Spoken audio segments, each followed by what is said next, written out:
Tornem ara amb un tema d'esport, i és que estic tenint un déjà vu perquè fa tot just un any m'acompanyava aquí l'Eric Gallego per parlar del GESA Ripollet, i avui fa el seu company, l'Albert Mir, coordinador, junt amb l'Eric, d'aquest projecte per fomentar la pràctica esportiva entre els joves. Bona tarda, Albert. Bona tarda, Marc. Primer de tot, per introduir els joves que no saben exactament què és el GESA Ripollet Joventut Esportiva Societat Activa, què és?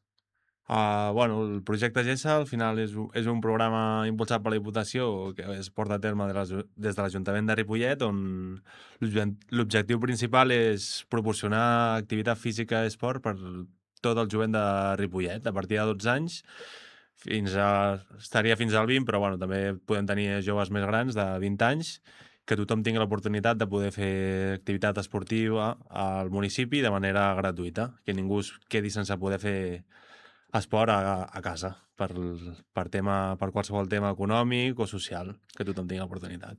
Durant tots els mesos, pràcticament a excepció de l'agost, que es fa vacances, organitzeu tot tipus d'activitats esportives. Què tenim ara per endavant, no? El més pròxim aquest mes de juliol? Doncs ara aquest juliol, ara la setmana passada sí que vam fer com l'esdeveniment més gran de la temporada, que va ser el 3x3, que és de multisport, bàsquet, futbol i vòlei, i ara el que ens queda de juliol són les activitats que estem fent durant les tardes per Ripollet, i així la més destacada podria ser farem un torneig de tenis taula el dilluns 18, diria, sí. Com va anar justament, no? Anava a anar per aquí, aquesta jornada 3x3, no? Que era com el gran acte de cloenda d'aquest curs.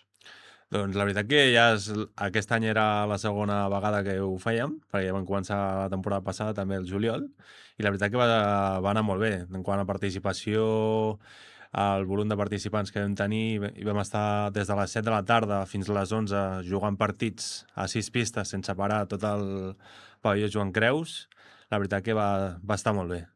Uns 80 participants van venir, uns 18 equips vam tenir, i va ser una tarda molt entretinguda i esportiva. El GESA Ripollet va començar l'any 2024, si no m'equivoco, vau començar a implementar-ho el 2025, les activitats. Quina ha sigut la progressió en aquests darrers 3 anys? Sí, vam començar, les primeres activitats va ser el desembre del 24, però van ser 3 activitats, i vam començar ja de manera més regular, com dius, el gener del 25, i amb les dades que tenim de la primera temporada amb aquesta, la veritat que el total de joves que han passat per alguna de les nostres activitats, la temporada passada van ser 385, i ara, sense comptar el juliol, perquè encara no ha acabat, ja anem per 526. O sigui que estem molt contents amb la gran participació que està tenint i la gran quantitat de joves que han passat alguna vegada a participar en alguna de les nostres activitats. O sigui que pràcticament, esperem acabar juliol, podeu arribar a doblar, quasi. Pràcticament, sí. El 526... 526 és que han passat alguna vegada. No tots és que vinguin cada dia, perquè al final hi ha molta gent que fa altres coses, però sí que alguna tarda sí que s'han passat, algun torneig o alguna activitat, i sí, gairebé doblem les xifres de la temporada anterior en quant a joves participants. Quines són les activitats, els esports que més criden l'atenció als joves? Al final el principal, el futbol sala és la que més, sigui el dia que sigui o sigui l'hora que sigui, sempre vindrà gent al poliesportiu. Al final et passes per la tarda i la pista de futbol hi ha gent, nosaltres anem allà, intentem organitzar una miqueta i que sigui tot una mica més divertit o més just i més, que estigui dinamitzat, no?, per nosaltres.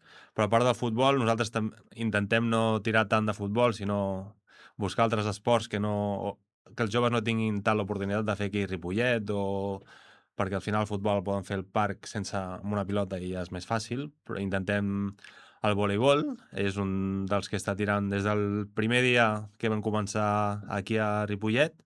Cada divendres fem l'activitat de voleibol i és una de les activitats que més participació té, i a sobre és de la participació femenina, és la que més ens està ajudant a que vinguin les noies a fer esport amb el GESA, el voleibol. I a part també tenim altres activitats com més amb implements de pàdel, tenis taula i pickleball. Al final són activitats que els joves no poden practicar al parc, sinó que necessiten una instal·lació, i es veu que, com que no poden fer ells de manera lliure, venen amb nosaltres i és un dels tipus d'activitats que ens està tirant molt. I després, bueno, d'activitats més populars com seria el bàsquet i el futbol sala, com ja he dit, doncs, serien aquests els esports més principals que estem fent. Com bé dius, no? El GES, a banda de la faceta esportiva, també té l'accessibilitat, no? Apropar aquests esports, que moltes vegades, no ja sigui per qüestions econòmiques o perquè no el tens a l'abast en aquest moment fer aquest esport, doncs l'apropeu a la joventut, no? Perquè a la vegada també descobreixi, no? Que noves disciplines que potser l'acaben d'omplir més enllà dels tradicionals esports que a lo millor no acaben de funcionar. Sí, és que al final molts dels joves no han sortit del futbol, sigui més allà d'una entitat o del parc. Quan anem al parc, pràcticament només es juga...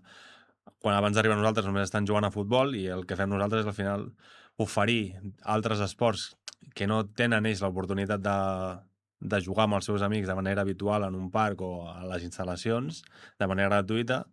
Doncs sí, els oferim l'oportunitat d'esports que puguin conèixer, i a partir d'aquí, doncs, si els agrada, doncs ells poden buscar-se les seves maneres de poder seguir practicant més aquest esport. A banda de dinamitzar les tardes, també heu dinamitzat molts matins amb els dies de lliure disposició de les escoles. Heu organitzat, que jo recordi perquè n'he assistit, torneigs de futbol sala, torneigs de bàsquet, vòlei, i a més amb molt bona assistència.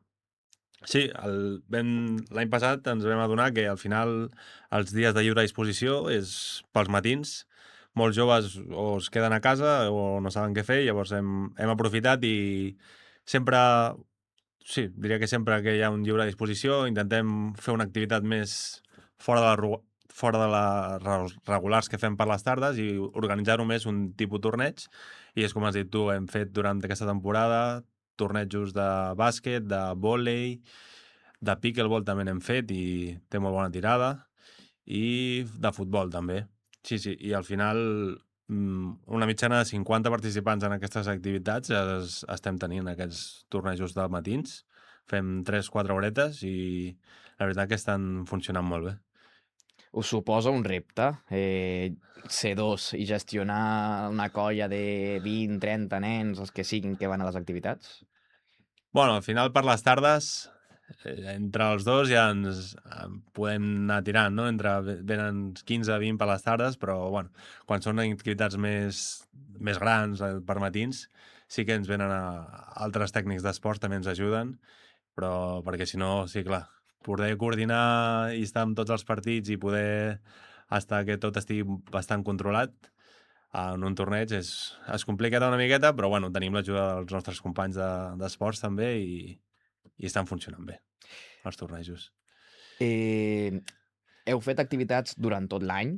Entenc que al final també les activitats s'adapten a la climatologia del moment, és a dir, a l'estiu, a la primavera, activitats més a l'aire lliure, fins i tot també cobertes justament amb tema onada de calor, etc. Sí. I el mateix a l'hivern, temperatures més fredes, jocs més interns, etc. no? Sí, al final ens hem d'adaptar a les instal·lacions que tenim disponibles aquí a Ripollet, i sí, al final, quan és hivern, intentem fer les activitats el més aviat possible, a les 5 de la tarda, 4:30, perquè si no ja ens quedem sense llum si ho fem a l'exterior, i també el tema del fred i tal. O sempre que tenim l'oportunitat intentem fer-ho interior, però és més difícil. I ara a l'estiu, doncs, al revés. Les activitats, contra més tard siguin, per evitar la calor, doncs ho fem més tard, o tot el que puguem fer-ho en un pavelló o en una pista coberta, ho intentem al màxim. I a part, ara a l'estiu també afegim l'activitat de remullada, que seria anar a banyar-nos a la piscina exterior municipal, després de fer alguna activitat esportiva, tipus pàdel o alguna que sí que es passa una miqueta de calor, doncs després ens refresquem una miqueta a la piscina. Abans parlàvem de l'accessibilitat. Un tema també important a destacar aquí és que les activitats són gratuïtes.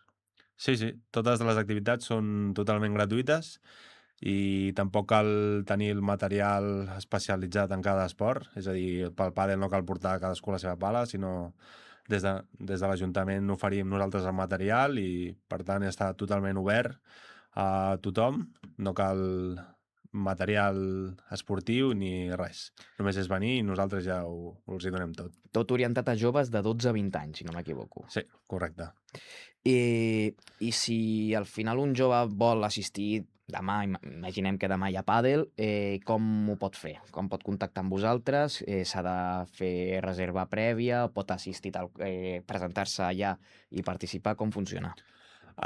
Bueno, les activitats regulars, nosaltres tenim un canal de difusió del WhatsApp, tenim flyers, repartim cada mes als instituts o pel poble també repartim aquests flyers, i a les activitats regulars de cada tarda l'únic que cal és venir a l'activitat i tant jo o l'Eric ens presentem i ens apuntem les dades bàsiques i ja estàs dins de l'activitat. No cal cap reserva prèvia. Sí que tenim un WhatsApp o el correu, però això ja ho fem servir més per activitats més de tipus torneig o més esdeveniments puntuals, on sí que ens cal una inscripció prèvia per organitzar una miqueta el torneig. Però a les activitats de cada tarda no. Els joves poden venir de manera lliure, venen, s'apunten i tampoc han de tenir cap obligatorietat de venir cada tarda. Com si volen venir només un dia o volen venir un dia a la setmana, un cop al mes, és totalment lliure de venir quan vulguin els joves. Normalment teniu inscripció prèvia només en les activitats de tornejos, futsal, tot això. Sí, al final és per poder-nos organitzar una miqueta millor com funcionarà el torneig, necessitem una miqueta d'inscripció prèvia per organitzar-nos també una miqueta nosaltres, els horaris i tal. Justament, no? Ara a l'agost feu per on? Tant perquè per vacances com perquè la climatologia tampoc és que ho permeti No molt, ajuda. però torneu al setembre. Hi ha alguna cosa que ens pugueu avançar? Alguna programació especial? Encara estem treballant amb la programació del setembre i, bueno, algú que tenim clar és que seguirem amb l'activitat de voleibol cada divendres, perquè és la que més i millor està funcionant. I, bueno, ara, quan acabi ara aquest mes de juliol, sí que solem fer qüestionaris als joves que estan venint més i a partir del que ens diguin què els agradaria fer a partir de setembre, a partir de la temporada vinent, doncs anirem veient. Però, bueno, seguirem amb la mateixa dinàmica d'anar fent activitats cada tarda 100%. Perquè és important que els joves prenguin, no, aquesta estona de dir vaig a fer una mica d'esport i d'esbarjo i oblidar-me, no, per exemple, quan a època d'escola, de l'escola, de l'institut. Bueno, al final, l'activitat esportiva jo crec que és un hàbit, al final és tenir un hàbit saludable, no? Inculcar aquests hàbits saludables de fer activitat esportiva ja des de jove, perquè s'està veient que cada vegada hi ha més abandonament esportiu dels joves, ja sigui de tipus d'entitat o de no fer... O sigui, que abandonen més ràpid les entitats esportives i llavors es queden que no tenen tampoc moltes opcions de poder fer i doncs al final l'activitat física ens ajuda a reduir l'estrès quan estàs en època d'exàmens. Al final també va bé sortir una mica a fer activitat física i no tampoc quedar-se a casa tot el dia. Jo crec que és una manera molt, molt bona de distreure's una mica, de sentir-se també venen coneixent altra gent, es poden sentir part d'un grup i, bueno, al final això t'ajuda emocionalment i en el teu dia a dia, a poder sentir-se part d'un grup i fer activitat esportiva. Perfecte, doncs ho anem deixant per aquí. Albert Mir, moltes gràcies. Bueno, coordinador del GESA Ripollet. Moltes gràcies, doncs, per acompanyar-nos avui. Ens alegrem molt d'aquestes xifres que ens has comentat abans i esperem, no?, que de cara a la propera temporada tot continuï cap amunt i a veure si fins i tot podem arribar al miler i superar-nos. De debò. Doncs moltes gràcies, Albert. Moltes gràcies a tu.